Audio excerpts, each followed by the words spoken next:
노다지 썰전. 오늘 저희는 GLP-1 기반 신약 개발 기업이죠. D&D 파마텍을 집중 분석합니다. 저는 D&D 파마텍의 그 혁신적인 펩타이드 설계 기술, 그리고 경구제약 플랫폼, 또 유망한 초기 임상 데이터, 여기에 좀 주목하면서요. 상당한 성공 잠재력을 가지고 있다. 이렇게 보고 있습니다. 네, 저는 D&D 파마텍의 기술력 자체는 인정을 합니다만 이미 그 거대 기업들이 정말 격전을 벌이고 있는 GLP-1 시장 환경, 그리고 최종 임상 결과라는 아주 높은 허들을 고려할 때 아직 성공을 낙관하기는 좀 이르지 않나, 네, 그런 입장입니다. 오늘 저희의 논의는 결국 D&D 파마텍의 신약 파이프라인이 이 치열한 경쟁을 뚫고 과연 상업적 성공을 거둘 수 있을 것인가, 이 질문으로 좀 귀결될 것 같습니다. 네, 그렇죠. D&D 파마텍은 단순히 기존 약을 따라하는 그런 게 아니라 약물의 핵심인 펩타이드 자체를 아예 새롭게 디자인하고 또 많은 환자들이 선호하는 먹는 약, 그러니까 경구제형으로 만드는 기술까지 갖춘 그런 기업입니다. 아시다시피 GLP-1은 본래 혈당 조절이는 식욕 억제 이런 데 관여하는 호르몬인데요. D&D 파마텍의 주력 신약 후보 물질인 DD01, 이건 GLP-1과 간의 지방 분해를 촉진하는 글루카곤, 이 두 가지 경로를 동시에 공략하는 이중작용제입니다. 그 심각한 지방간 질환이죠. NSH 치료제로 개발 중인데 초기 임상에서 보니까 12주, 24주 만에 간 지방량을 평균 62%나 줄였고요. 체중 감소 효과도 평균 6.4% 정도, 그리고 혈당 개선까지 확인했습니다. 이게 경쟁 약물 대비해서 상당히 뛰어난 결과였고 또 부작용 우려도 적었습니다. 특히 그 거대 제약사 화이자에 인수된 메세라와 함께 개발 중인 경구용 비만 치료제, 이건 정말 게임 체인저가 될 수 있다고 봅니다. 올해, 그러니까 2025년 연말에 나올 메세라의 초기 데이터 발표가 그래서 아주 중요하고요. 이 외에도 퇴행성 뇌질환 같은 다른 파이프라인도 내년 2026년 성과가 기대되고요. 이런 기술력과 가시적인 모멘텀을 볼 때 상당히 긍정적이라고 생각합니다. 예, GLP-1 시장은 이미 릴리와 노보노디스크라는 두 공용 기업이 꽉 잡고 있고 다른 대형 제약사들도 정말 막대한 자본을 쏟아 부으면서 경쟁에 뛰어들고 있습니다. 그야말로 전쟁터죠. 그리고 내시 치료제 DD01이 성공하려면 결국 내년 2026년 상반기에 나올 48주 투약 후 간 조직 검사 결과, 이게 정말 중요합니다. 현재 내시 신약 허가의 가장 확실한 기준은 그 간 조직의 섬유화, 그러니까 간이 딱딱하게 굳는 현상이 개선되었는지, 바로 이 여부거든요.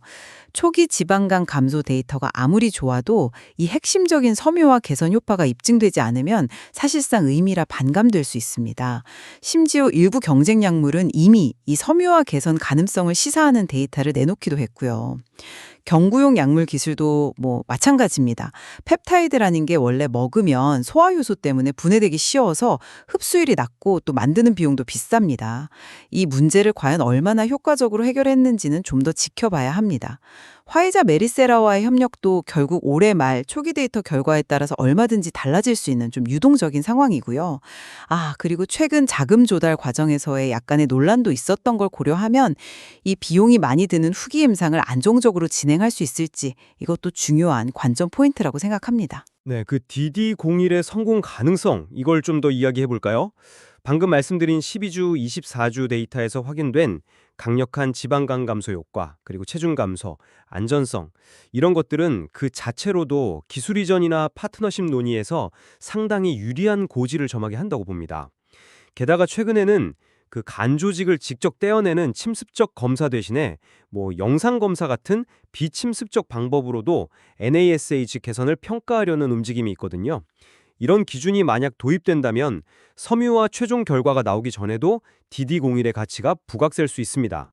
네, 그 점은 일리가 있습니다만, 근데 다른 각도에서 보면 현재 명확한 허가 기준은 여전히 조직 검사를 통한 섬유화 개선입니다. 그 비침습적 기준 도입은 아직 논의 단계이고 이게 실제 적용까지는 또 시간이 걸릴 수 있지 않습니까? 그리고 경쟁 약물이 섬유화 개선 쪽에서 좀 더 긍정적인 신호를 보였다는 점, 이건 기술 가치 평가나 파트너십 협상에서 좀 불리하게 작용할 수도 있습니다. 결국 내년 상반기 48주 데이터가 나오기 전까지는 글쎄요, 객관적인 판단이 좀 어렵지 않을까요? 그렇다면 그 경구용 지방 치료제의 파급력은 어떻게 보십니까?